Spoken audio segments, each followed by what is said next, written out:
Prakash Sharma, sir, is PhD with specialization in startup ecosystem.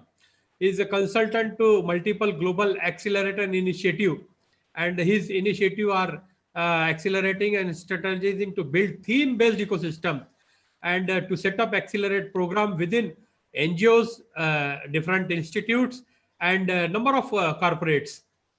He's using academic interface in the right model to spin off cost-effective projects. He grooms students, freshers, and jobless, and for better livelihood farming in advanced AI and process focused skilling to build next generation technicians and management team for companies. Really, we are honored to have you, sir, on our this event. It's you are providing free training with internship project. You are an ambassador of global startup ecosystem, which are focusing for virtual accelerator and event organized to promote start ecosystem spanning multiple countries. Over to you, sir. We are eager to hear from you. So, thanks for giving this opportunity. I have been associated with Akram for various initiatives, and I started this particular concept passion. Okay, this is a 2-decade-old initiative, much before the startup ecosystem came in the world. In the sense, there were a lot of incubation centers. If everyone will recollect, in the late 90s. These incubation centers would be largely in the Premier Institute and mostly in the Silicon Valley. And that is when I started my journey of experimenting with colleges. The key reason for this was that many students, they would want to get real-time experiences in colleges and in organizations. And suppose a remote person from, say, Ghaziabad those days, or if you will take in Maharashtra, it could be Solapur. The person would come all the way to nearby city, spend money, and then will try to search for live projects. Now, what happens is, in case if the projects are not available, then the students end up doing some ready-made projects, and the whole essence of skilling gets lost.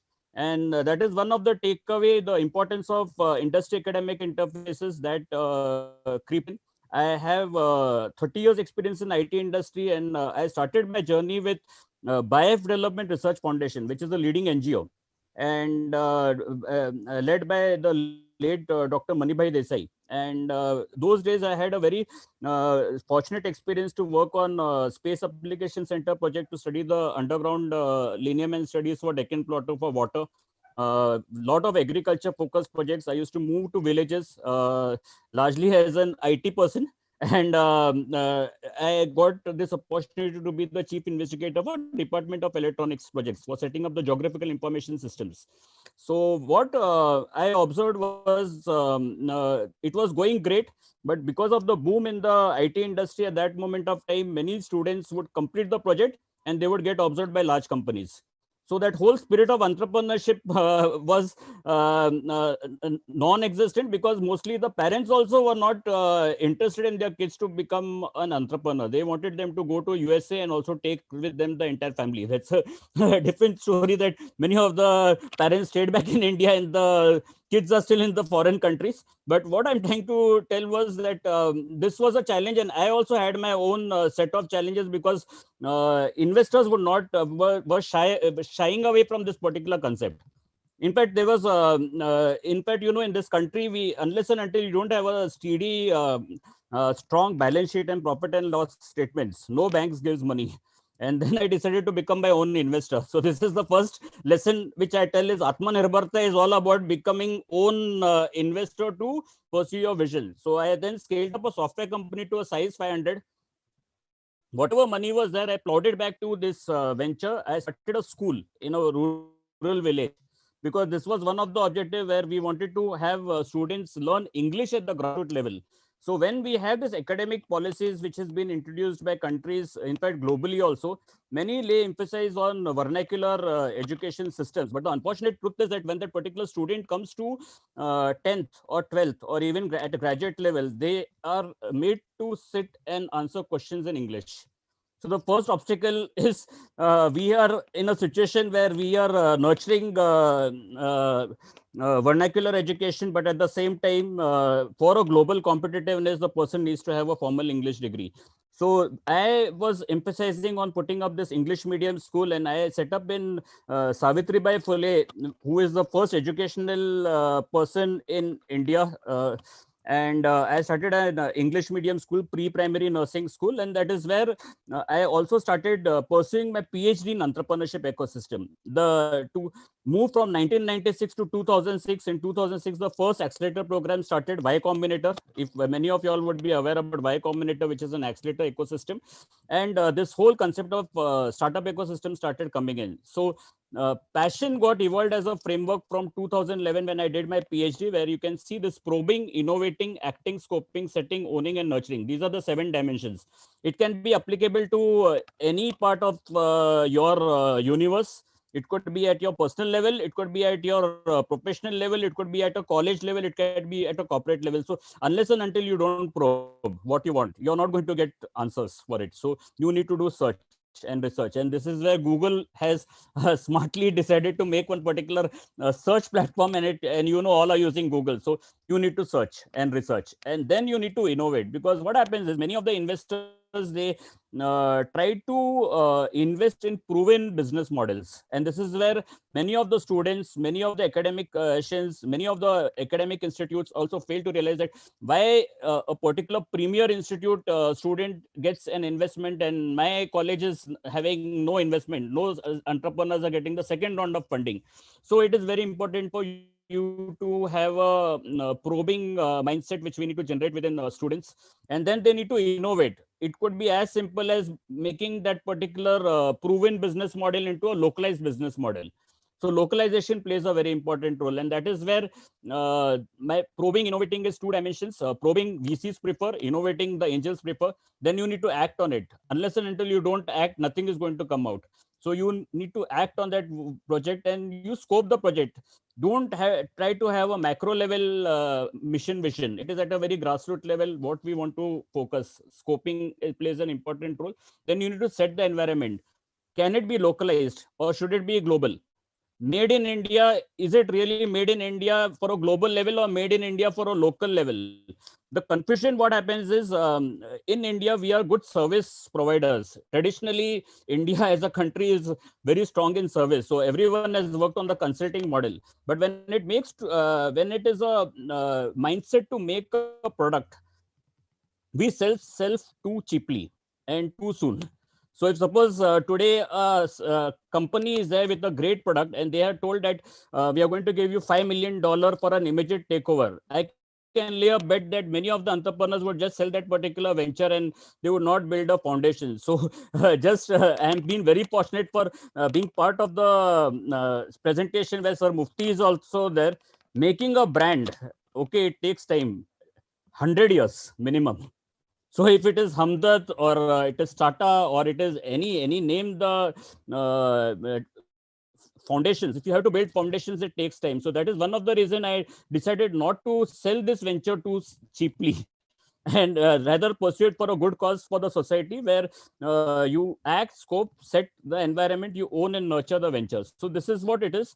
And if you look at it, the vision is to create an ecosystem for entrepreneurship, employment, research and social initiatives to help jobless and individuals. So there are 3 layers in education systems. Okay, so one is at the pre-primary level, second is primary level, third is high secondary level, and then fourth we get into the college. So what we did was I initiated a platform like a MyNukkad. So where what we do is within the school, we call the parents and we actually groom the parents as well as students on digital IT and finance literacy.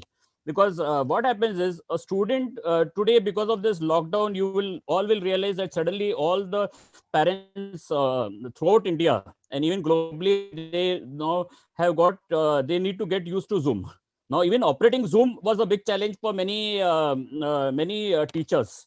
And that is where we are trying to teach the digital IT finance literacy at the school level. And we give small projects to the students. And we make some small announcements, like it could be a 5,000 rupees project or 10,000 rupees project.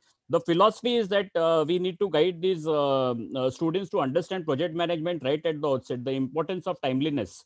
And then at the college level, what we do is we closely work with colleges. It's a free collaboration where we have a 5 years kind of a collaboration with colleges, and we encourage academicians, students to initiate a student spin-off. And this student spin-off, then we link it to the to the industry, and try to generate business opportunities for these students. So it is at a very frugal level. We are not taking any investments from anyone. It is not an invested. It is not an. It is not a venture which has been invested by any angel. That helps me to drive, where we tell very clearly to the people who are trying to get business out of it. We tell that okay, a certain percentage of the profit is going to go for social work and research and development. So it's like a mandatory process, and even the students, they get benefited, and subsequently they have two choice option. One is either become an entrepreneur or become get into a job. So a very low cost model we are evolving. The challenges are there. It is something where when we groom interns, there is always still a temptation for an intern to get a job in a large company, and startups, they get standard if they don't get people. So we are closely working with large companies who want to complete and pursue their research and development using academic interfaces. So in case if someone is trying to have a research and development initiative within college, within a corporate, we help them out, and we take challenges from them, and we complete that particular challenges along with the help of academicians and students. And that is it. We are the passion framework. I write stories and poems. My blog has over 98 country viewership, where we explain entrepreneurship using stories and poems. And we are closely working with a lot of ecosystem enabler. We are grooming candidates in artificial intelligence, R, Python. I'm grooming them for nearly at as low as 500 rupees or sometimes free. And it is only to ensure that the students are not lying idle, because we need to focus on creating job opportunities. I'm happy to say that government of India actually announced Prarambh, where they have announced 1,000 crores. And what is 1,000 crores at uh, on a paper, it looks a very big figure. But when you divide that 1,000 crore by one fresher who is mandated to be getting paid 2,40,000 rupees as per the minimum wage act, 18,000 rupees. So it means that only 40,000 people will get benefited out of that 1,000 crore if they have to stay for 1 year. So with one person, all will appreciate that you cannot start a startup, right? And that is where we need more blessings from the academic institutes who can give the infrastructure. We need teams who can collaborate, work. We need to have a lot of bootstrapping efforts. So all these magical figures of government sections globally, they look very nice. Okay, it looks very attractive, but when you actually get into a simple Excel sheet, anyone can open an Excel sheet, divide 1,000 crore by 2,40,000 rupees, and you know that it is 40,000 40,000 beneficiaries. And when we talk about 40,000 startups, which is statistically loaded, and even in the Prarambh, the presentations, you will see that 40,000 divided by 40,000, it's only one beneficiary who is the end beneficiary, and that too only for 1 year. So there is, we are in this particular challenge that we want to create 4 lakh and 40 lakh 4 million, 5 million, 10 million employment generation. And this is possible only through micro entrepreneurship. This is only possible when we are going to collaborate, join together, exchange information, exchange students, and build this cohesive ecosystem with the blessings of industry, of course, because without industry, this is not going to happen. And we find that industries are very reluctant to take startups. Everything looks very rosy, but when we say that this particular startup is trying to do some small component of that particular large industry, suddenly the large industries, they become it's an insecurity, or it's a mindset where they feel that the startup has to become an exclusive property of the large industry. Now tell me how this startup is going to scale up ever. Because if I'm going to have an exclusivity contract, that actually kills that particular startup. So the mindset change is something which we have to do. That is what actually the Prarambh should be. That we have to begin with a mindset change, and things will automatically go. This is just a quick thing. I'm just ending my presentation. But before that, I'm just giving you the dimensions that we have venture capitalists who are in the discovery theory, incubation accelerators, creation theory, entrepreneurs who are large seniors within large companies. They are in the creation discovery theory. Family business units should be in the discovery theory. Social capital, Maslow's theory of need. Unless and until food, clothing, and shelter and security is not available, that person cannot go beyond. So our whole job is to create this equity equilibrium in the society. And I have been grooming lot of jobless, endless number of jobless candidates. They come at any moment of time. I am easily accessible. I am always available in WhatsApp to whomsoever.